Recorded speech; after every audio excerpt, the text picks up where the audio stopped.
Hello everyone, welcome to my YouTube channel. In previous video, we have learnt about definition of verbs, types of verbs and uses in the tenses and sentences. And transitive verb and intransitive verb. So in this video, we are going to learn about finite verb and non-finite verbs. So what are the finite verbs? Finite verbs वो होती हैं जो हमें tense के बारे में बताती हैं, क्योंकि एवरी सेंटेंस में क्या होता है, फाइनाइट वर्ब की ज़रूरत होती है and they can change according to the number, person and subject. So and also tells us about the tenses की क्या कौन सा टेंस का यूज हुआ है. So this is called finite verb. And under each and every finite verb जो भी हम वर्ब्स देख रहे हैं, जैसे ट्रांसिटिव वर्ब, इंट्रांसिटिव वर्ब हो गए, रेगुलर वर्ब, इसके फाइनाइट वर्ब के अंडर में ही आते हैं. जैसे कि Tommy is angry, this the E is in this example is known as the finite verb. The subject is Tommy. The time given in this sentence is the current tense. Elisa painted her home. Elisa ने अपना घर paint किया. The word painted in this example function is a finite verb. The subject Elisa and the time given in this sentence is past tense. अब यहाँ पे painted क्या हो गई, फाइनाइट वर्ब हो गई. अब कैसे, अब इसको कैसे, जैसे चेंज हो जाती है, टेंस बताता है, तो इस तरीके से कैसे. अब यहाँ पे हमने पास्ट देखा है कि पेंटेड है, B2 फॉर्म का यूज हुआ है वर्ब का, तो ये पास्ट हो गया. अब अगर इसको प्रेजेंट में करना हो तो एलिसा पेंट्स हर होम, मतलब करती है, तो यहाँ पे चेंज किया, वो सिर्फ और सिर्फ पेंट को हमने पेंटेड को पेंट्स कर दिया. बाकी सारे वर्ड्स एलिसा, हर होम वो अपनी जगह पे ही स्टेबल है, बट पेंटेड को हमने चेंज किया. सो ये हमें पास्ट से प्रेजेंट में ले आया. सो इस तरीके से हम ये देखते हैं कि जो फाइनाइट वर्ब होती है वो चेंज होती रहती है अकॉर्डिंग टू द, अब सब्जेक्ट के अकॉर्डिंग भी चेंज हो जाएगा. जैसे कि मैंने वहाँ पे एलिसा पेंट्स हर होम लगा दिया. अब यहाँ पे मैं पेंटर्स कर दूँ, सब्जेक्ट को प्लूरल कर दूँ, तो पेंट्स का पेंट हो जाएगा. तो हमें नंबर के अकॉर्डिंग भी चेंज हो जाएगा, टेंस के अकॉर्डिंग भी चेंज हो जाता है. तो इस तरीके से फाइनाइट वर्ब काम करती है. The subject Elisa and the time given in this sentence is past tense. So अब देखेंगे finite and non finite difference क्या है दोनों में. हमने फाइनाइट वर्ब को तो समझ लिया, नॉन फाइनाइट वर्ब्स क्या हैं. So difference between finite and non finite verbs. Finite tells us about the sentences and change according to the number and person, but जो नॉन फाइनाइट वर्ब होती है वो चेंज नहीं होती है कहीं पर भी. सो हम उसका एग्जाम्पल देखते हैं. नॉन फाइनाइट का तो हमने देख ही लिया है. Are verbs that have subject and indicate grammatical tenses, person and number. So these verbs describe the action of a person, place or thing in the sentence. तो ये इसका हो गया definition. That verb do get affected by the subject and tense. Here are some examples of finite verb. तो यहाँ पे कुछ examples दिए हुए हैं finite verb के. They went to the mall today. So went, eats, travel. सो ये हो गए हमारे फाइनाइट वर्ब्स, जो कि. अब नॉन फाइनाइट वर्ब्स देखते हैं. नॉन फाइनाइट वर्ब क्या होते हैं, वो चेंज नहीं होते हैं, ना वो एक्शन शो करते हैं, ना चेंज होते हैं, वो अपने जगह पे एज इट इज रह जाते हैं. सो हम देखते हैं यहाँ पे, जैसे ही लाइक्स टू ईट, यहाँ पे देखेंगे he likes to eat junk food. अब यहाँ पे देखोगे दो वर्ब है, एक तो है लाइक्स हो गई और दूसरी है टू ईट. सो यहाँ पे लाइक्स तो हमारी मेन वर्ब हो गई जो कि फाइनाइट है, बट टू ईट जो है वो नॉन फाइनाइट है, वो कहीं पर भी कभी भी चेंज नहीं होगी.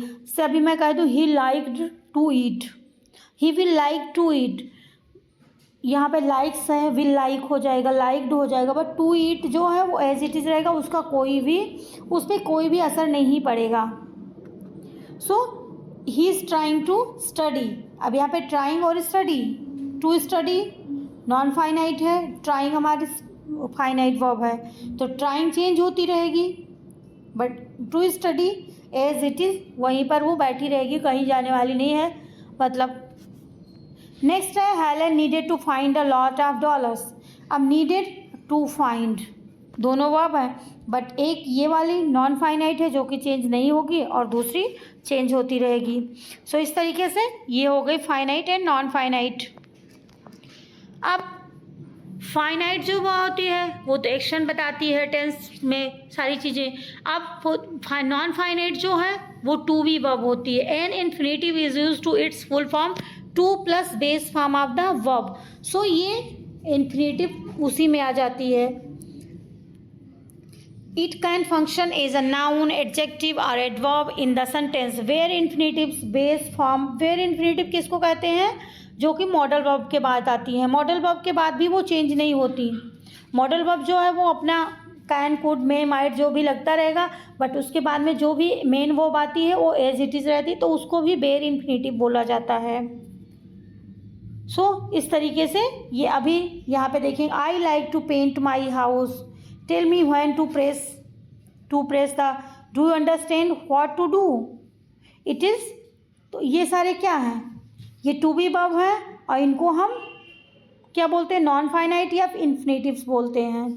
फिर it is wonderful to have a close friend, I don't want him to go. अब टू गो आ गया या वांट आ गया, दो है तो वो ये इन्फिनेटिव हो गई। अब इन्फिनेटिव में वो नॉन फाइनाइट में एक तो इन्फिनेटिव्स हो जाता है, दूसरा जेरेंड हो जाता है। जेरेंड क्या होता है? जेरेंड एक नाउन के तरीके से, सब्जेक्ट के तरीके से स्टार्टिंग में ही आ जाता है। जैसे walking is a good for health, smoking is dangerous for health. So यहाँ पे देखोगे, so seeing the ocean for the first time is incredible. So seeing यहाँ पे क्या है? जेरेंड हो गया। Swimming is my favourite sport, ये भी जेरेंड के तरीके से आया है। I am afraid of hurting, so ये भी जेरेंड है। ईटिंग भी जेरेंड है। सो यहाँ पे नेक्स्ट में देखोगे, I saw him playing, so I saw him playing in the field, ये भी देखो।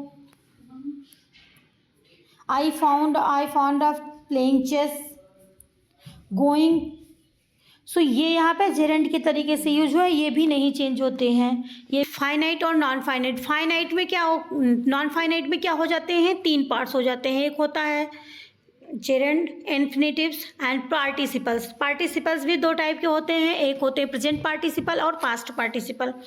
तो आपने जेरेंड देखा। प्रेजेंट पार्टिसिपल क्या होते हैं? जेरेंड के तरीके से आईएनजी आता है, या तो फिर वो आईएनजी कंटिन्यूअस टेंस के तरीके से एक्टिव मीन्स वर्क करते हैं, जिनके पहले हेल्पिंग वर्ब आ जाता है, या फिर वो एक an adjacent finite verb indicating secondary action और an attribute to predicative adjective modifying a noun.